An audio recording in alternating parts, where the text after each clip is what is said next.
Guys আসসালামু আলাইকুম, welcome to Mallick agro. So কি অবস্থা সবার?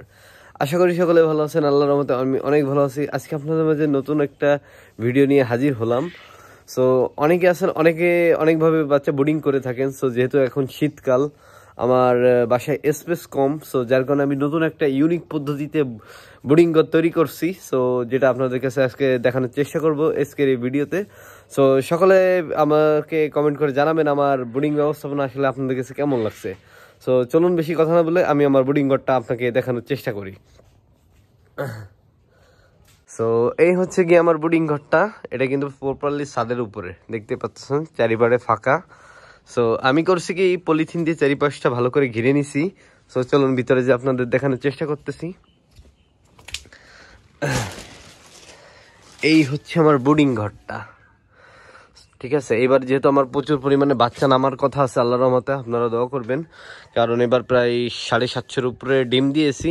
সো যার কারণে আমি বোর্ডিং ব্যবস্থাটা একটু বড় করছি। আর আমার স্পেস কম, যার কারণে প্রথমে উপরে এক সেট পলিথিন দিয়েছি, চারো সাইডেও পলিথিন দিয়েছি। আর এই যে আমার মূল যে বোর্ডিং ঘরটা এখনো যেহেতু কায়দা করে পারি নাই, সো যেটুক করেছি এটুকু আপনাদের মধ্যে দেখানোর চেষ্টা করতেছি। সো এইখানে কিন্তু ইজিলি 500-700 বাচ্চা ইজিলি বোর্ডিং করা যাবে। তাছাড়া এই সাইডে আমি কিছু দেশি মুরগি বাচ্চা বোর্ডিং করব, ঠিক আছে। এইখানে আমি একটু স্পেস রাখছি। সো এইখানে আমি প্রায় 50টা বাচ্চা বোর্ডিং করব। এখানে ছাতা ইউজ করবো না, বোর্ডিংয়ের সাথে এখানে একটা বাল্ব ঝুলিয়ে এখানে ডাইরেক্টভাবে আমি এখানে বাচ্চা বোর্ডিং করে দেবো। আর এই যে সাইডটা দেখতেছেন, এইখানে কিন্তু আমি টোটাল আমার কোয়েল পাখি আর মিশরীয় ফার্মি মুরগি দুটো একসাথে বোর্ডিং করব। এই যে আমার বোর্ডিংয়ের ছাতাটা দেখুন, সকল কিছু